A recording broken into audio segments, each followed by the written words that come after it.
చూసే పరిస్థితి ఈ రోజు వచ్చింది.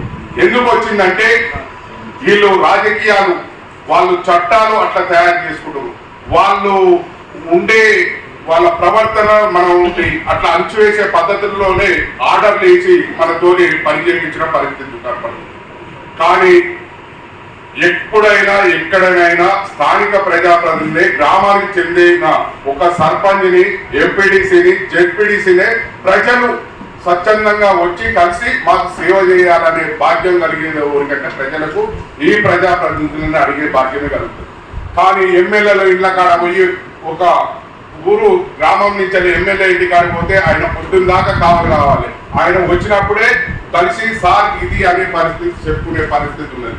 కానీ సర్పంచ్ అట్లా ఉన్నాడు. విడతల వారీగా మేము రిలీజ్ చేస్తున్నాం అనవచ్చు, ఎక్కడ లేదు, కొంచెం ఆర్థిక వ్యవస్థ కుంటుపడ్డది కాబట్టి మీకు విడతల వారీగా చేస్తానంటున్నాను. మీ యొక్క భవిష్యత్ ఉద్యమకారుల యొక్క కార్యాచరణ ఏమిటి? ఏం లేదు, స్థానిక సంస్థ ఎన్నికలని బలోపేతం చేయాలంటే గ్రామ పంచాయతీలకు నిధులు ఇవ్వాలి, కానీ స్థానిక ప్రజాప్రతినిధులకు సర్వాధికారాలు ఉండాలి. కానీ సర్వాధికారాలను రాష్ట్ర ప్రభుత్వాలు తొక్కిపడుతున్నాయి. ఎందుకంటే మేము ఇప్పటికీ స్థానిక సంస్థ ఎన్నికలు అయిపోయి సర్పంచ్లే అయిపోయి 14 నెలలు అవుతున్నాయి. అదేవిధంగా ఎంపీటీసీలే అయిపోయి 8 నెలలు అవుతుంది. అదేవిధంగా మున్సిపల్ చైర్మన్ ఎన్నికలు అయిపోయి 2 నెలలు అయిపోయినాయి. అంటే స్థానిక సంస్థల ఎన్నికలను నిర్వీర్యం చేస్తుంటే, కుట్ర బందుతుంటే మేము ప్రజాప్రతినిధులు చేసిన వాళ్ళం ఎట్లా ఒప్పుకుంటాం? గ్రామాలకు సేవలు చేసినాం, అభివృద్ధి పనులు అనేది దేశంలోనే ఆదర్శంగా తెలంగాణ రాష్ట్రాన్ని తీర్చిదిద్దిన వాళ్ళం. అదేవిధంగా దేశంలో 20 అవార్డులు ఎంపిక చేస్తే తెలంగాణ రాష్ట్రంలో 19 అవార్డు వచ్చిన ఘనత మా తెలంగాణ రాష్ట్రానికి. ఆ విధంగా అభివృద్ధి పనులు చేసినాం.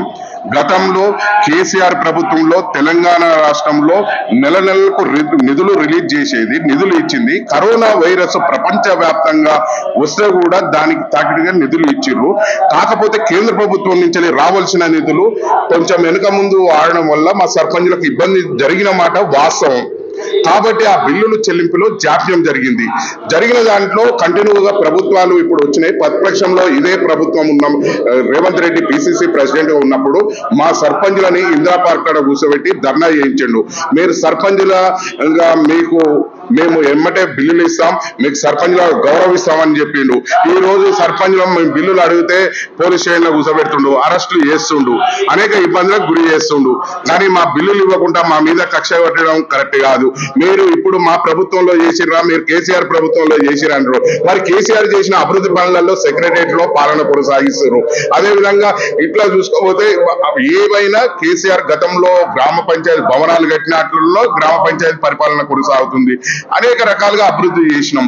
మేము గ్రామాలకు చేసినాం, కేసీఆర్ ఇంటికి చేయలేదు, కేటీఆర్ ఇంటికి చేయలేదు, రేవంత్ రెడ్డి ఇంటికి చేయలేదు. మేము ప్రజలకు సేవ చేసిన వాళ్ళం, మేము ప్రజలకు ప్రథమ పౌరులం. మా బిల్లులు ఇవ్వు, అన్నమో రామచంద్ర అంటూ మా సర్పంచులు చనిపోతుర్రు, వాళ్ళని కాపాడవలసిన బాధ్యత ఈ ప్రభుత్వానికి ఉంటది. ప్రభుత్వం గొప్పలు చెప్పుకుంటారు, మేము ప్రజాపాలన కొనసాగుతుంది అంటారు, ప్రజాప్రభుత్వం అంటారు. మరి మేము ప్రజలలో ప్రథమ పౌరులం, భాగస్వామ్యం కాదా? కాబట్టి ఇప్పటికైనా ఈ ప్రభుత్వాలు తక్షణమే మా బిల్లులు చెల్లించాలి. మాకు స్థానిక సంస్థల ఎన్నికల్లో బలోపేతం చేసేందుకు ఎన్నికలు నిర్వహించాలి. గ్రామాలను పట్టుకొమ్మలను పట్టణాలకు ధీటుగా అభివృద్ధి చూపిస్తేనే అది ప్రజలు సంతోషపడతారు. కానీ వ్యతిరేకంగా ఇప్పటికీ స్టేట్ ఫైనాన్స్ నుంచి ఒక్క చిల్లి గవ్వ ఈ ప్రభుత్వం వచ్చేస్తుంది, రూపాయి ఇవ్వలేదు. ఒక్క పెండింగ్ బిల్లు కూడా ఒక్క రూపాయి ఇవ్వలేదు. గతంలో ఎన్ఆర్ఈజిఎస్ నుంచి మేము పనిచేసిన వాళ్ళం.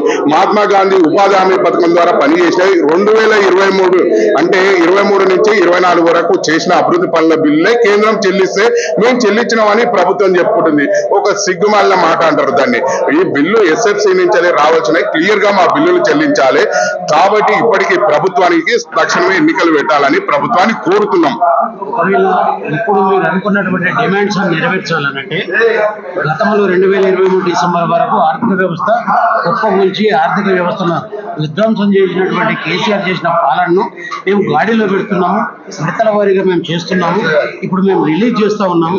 కాబట్టి ఇది ఒకవేళ కానటువంటి మీ డిమాండ్లు కాని పరిస్థితుల్లో మీరు చేయబోయేటువంటి భవిష్యత్ కార్యాచరణ అన్న మీరు గతంలో అప్పులు చేసిరా సప్పులు చేసిరా అని ముచ్చట్లు కాదు. ప్రజలకు పాలన చేయాలి. నువ్వు రాష్ట్ర ప్రభుత్వంలో ఉన్న పెద్ద ముఖ్యమంత్రివి. నువ్వు డబ్బులు ఇతర రాష్ట్రాలు నిన్ను అప్పు చేయొద్దని ఓడి చెప్తలేరు, ప్రజలు చెప్తుర్రా. నువ్వు అప్పులు చేసావో సప్పులు చేసావో అభివృద్ధి చేయాలి. మీరు అప్పు ఉన్నదనే కదా రాష్ట్ర ప్రభుత్వంలో నువ్వు ప్రజాప్రతినిధి ఎన్నికైన. మీరు ప్రజలకు హామీలు ఇచ్చింది మీరు అట్లనే కదా. రాష్ట్రం ఆర్థికంగా ఉందనే ఇచ్చిర్రు కాబట్టి అవి నెరవేర్చాలి. బాధ్యత మీరు ఉట్టినే నోటి మాటలు అని చెప్పిన దాంట్లో ఇటువంటి చట్టాలను ఇట్లాంటివి మాట్లాడిన ప్రజాప్రతినిధులను కూడా క్రిమినల్ కేసులు పెట్టాలి. ప్రజలకు ఉట్టి సలహా హామీలు ఇచ్చుకుంటూ అమలు పరిచినప్పుడు తప్పనిసరిగా ప్రజల నుంచి కూడా వ్యతిరేకత వస్తుంది. మళ్ళీ ప్రభుత్వాలు కుప్పగూలే పరిస్థితి ఉంటుంది. Thank you.